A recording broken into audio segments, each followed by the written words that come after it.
Welcome to Checks and Balances. I'm Michael Vincent. This is James Tony Robbins Blair. And today's Money Month episode, if you believe, you can achieve. It is the mindset of abundance instead of scarcity.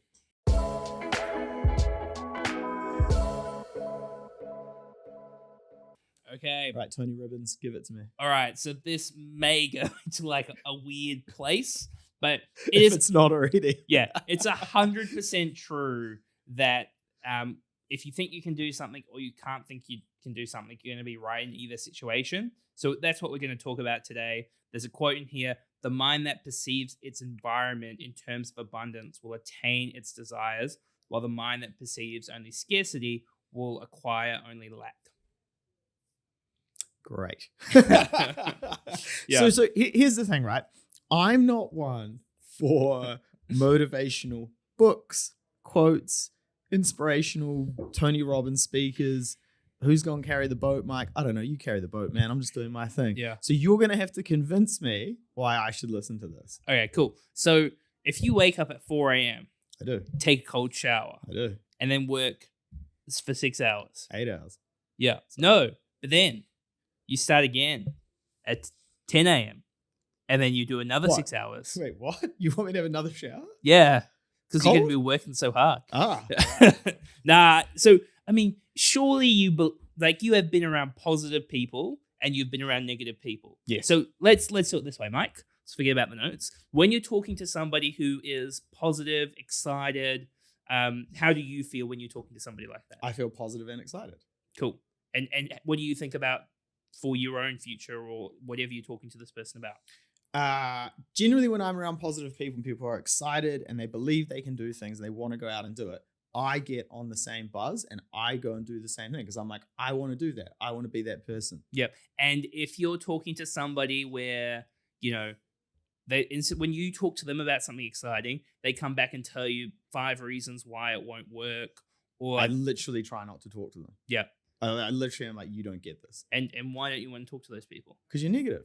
Yeah. I'm like, you don't get this. You ain't on the boat. You ain't on the journey. Cool. And if you've got linking it back to a financial plan, the positive person, say the positive person, the negative person have the exact same skill sets, the exact same level of intelligence. Yeah.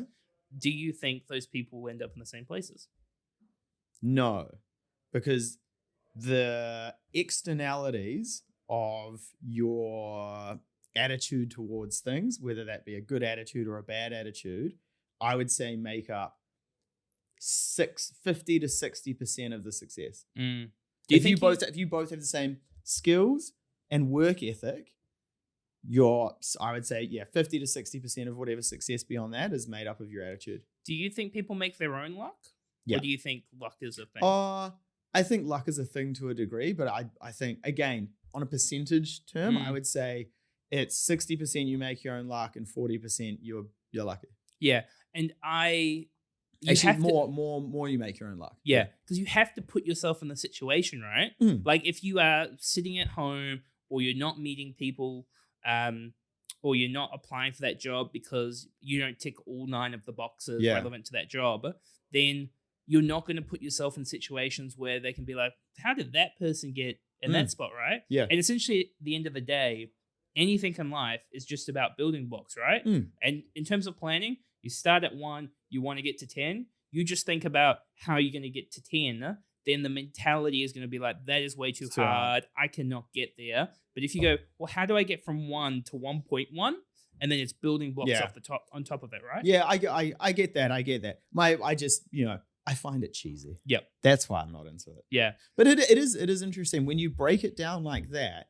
Although I find a lot of it cheesy, and although I'm like, oh, it's a bit cringe, if you break it down to the actual components of what they're trying to do, I'm on board. You know what I mean? Because I think the same way, and I like being around positive people, and I like being someone who's like, yep, I think we can do that, or yep, you know what, I'll give it a punt. And sometimes I will take the opposite stance just to play devil's advocate, but most of the time I'm like, yeah, we'll give it a punt, see what happens, start a podcast, give it a go. Look where we are now. One a day. One a day. Yeah. Because this is the 100th hour straight I've been recording. I just need sleep, Robbie.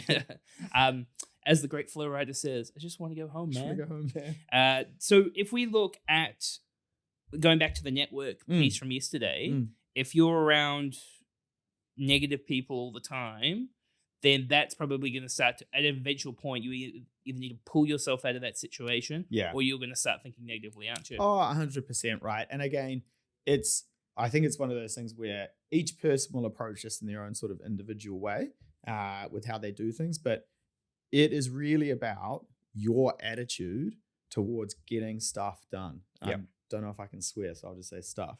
But, it's where like you're the same, right? Like you're very optimistic, very positive person. To a fault. Almost. Let's do a podcast today. It'll be fun. Yeah. But there are times where we're like, oh crap, you know what? I'm tired.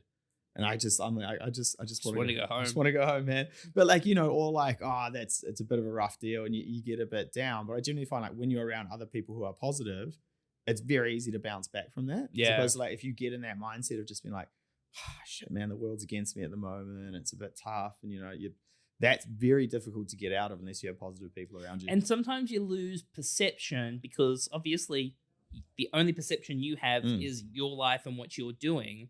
But you might go, oh, I've been kind of knocked around a little bit recently and nothing's going my way. But an external person who looks at the situation you're in and be like, this guy just keeps hitting home runs and going, and you might be like, yeah, man, but I like missed 100 times before I connected on one. Yeah. And it is when it does get particularly bad, it can be pretty hard to get yourself out of it.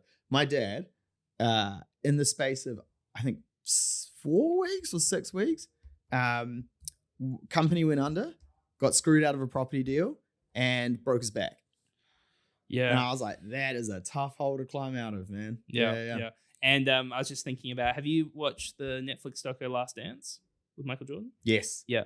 I've just Googled the quote. He said, I've missed more than 9,000 shots in my career. I've lost about almost 300 games. 26 times I've been trusted to take the game-winning shot and missed. Yeah.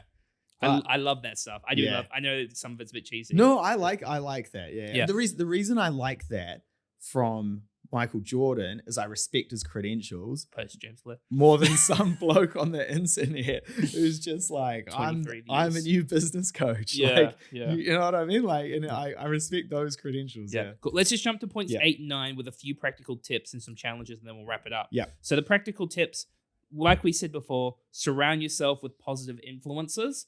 You are in control of your environment. Continually learn and grow. Set clear intentions and visualize positive outcomes. Once again, if you believe, you can achieve. And celebrate the small wins. I'm very bad at that. I always move on to the next thing.